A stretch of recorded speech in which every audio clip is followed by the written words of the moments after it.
السلام علیکم ناظرین، لبیک اسلام آفیشیل چینل میں خوش آمدید۔ ناظرین کرام، آج کا ہمارا ٹاپک ہے ایک قاتل کو جب حضرت عمر فاروق کے دربار میں حاضر کیا گیا۔ ناظرین کرام، اپنا ٹاپک شروع کرنے سے پہلے میری آپ سے گزارش ہے کہ آپ میرے چینل کو سبسکرائب کریں، فالو کریں اور گھنٹی کے بٹن کو پریس کریں۔ شروع کرتے ہیں اپنا ٹاپک۔ جب حضرت عمر فاروق مدینہ کی گلیوں سے گشت کر کے واپس آئے، اس کے بعد نماز فجر ادا کی۔ نماز فجر ادا کرنے کے بعد آپ نے دربار لگایا۔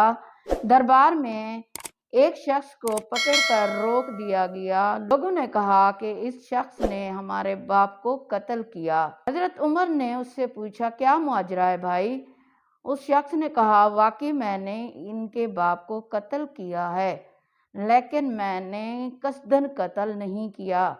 ہوا یہ کہ میں ایک مسافر کو لے کر جا رہا تھا، راستے کے اندر سب چراگاہ تھی، میرا اونٹ بھوکا تھا، اونٹ اس چراگاہ میں داخل ہو گیا، ان کے بوڑھے باپ نے پتھر اٹھایا اور میرے اونٹ کو مار دیا، اونٹ کی آنکھ نکل گئی، مجھے بہت غصہ آیا، میں نے وہی پتھر اٹھا کر اس کے باپ کو دے مارا، وہ پتھر ایسی جگہ لگا کہ ان کے باپ کی فوراً وفات ہو گئی، میرا قصداً ارادہ نہیں تھا۔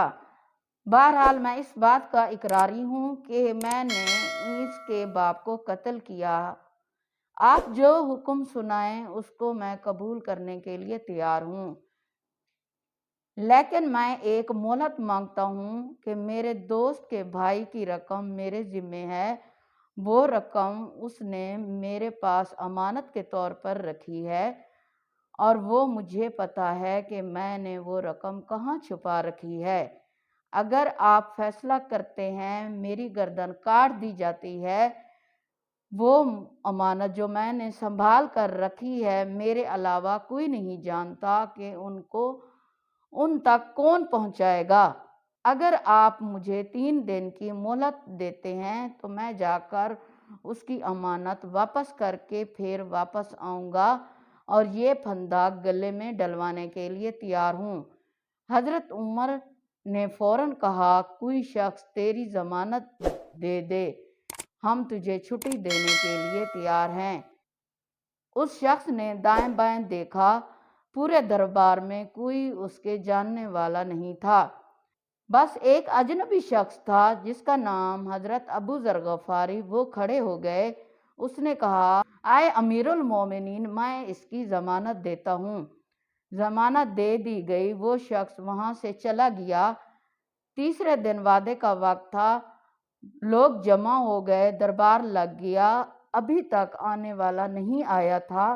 لوگوں نے کہا، اے ابو ذر، تو نے غلطی کی ہے، ایک اجنبی کی ضمانت دی ہے، وہ ابھی تک نہیں آیا، ظاہر ہے جو چلا گیا واپس تو وہ نہیں آئے گا، واپس آتا تو اسے پتہ تھا کہ میری سیدھی سیدھی موت ہے، اے ابو ذر تو نے یہ کیا غلطی کی ہے؟ خیر، ابو ذر نے فرمایا، اگر وہ نہ آیا تو یہ پھانسی کا پھندا میرے گلے میں ڈال دینا، لیکن بہرحال میں نے اس کی ضمانت دی۔ حضرت عمر نے ابو ذر غفاری کو کچھ دنوں کی مہلت دی۔ کچھ عرصہ بیتا، دور دراز سے غبار اٹھتا ہوا دکھائی دیا، جب گرد و غبار تھما تو صورت واضح ہوئی، پتہ لگا وہی شخص تھا۔ واپس وہ حضرت عمر کے دربار میں کھڑا ہو کر کہنے لگا، کسی وجہ سے تاخیر سے پہنچا ہوں، معذرت چاہتا ہوں، آپ کا جو حکم ہے آپ وہ پورا کریں۔ حضرت عمر نے اس کے پھانسی کے احکامات جاری کر دیے۔ آپ نے فرمایا، ابو ذر یہ بتاؤ، تو نے اس کی ضمانت کیسے دی جبکہ تو اس کو جانتا بھی نہیں تھا؟ اس وقت ابو ذر غفاری نے کہا کہ یہ ایک اجنبی میرے محمد کے مدینے میں پناہ مانگ رہا تھا، اس نے چاروں طرف دیکھا کہ کوئی شخص نہیں تھا جو اس کی ضمانت دیتا، میں نے اس کی ضمانت دے دی، نہ بھی آیا تو میری جان چلی جائے گی، کل کو کوئی یہ تو نہیں کہے گا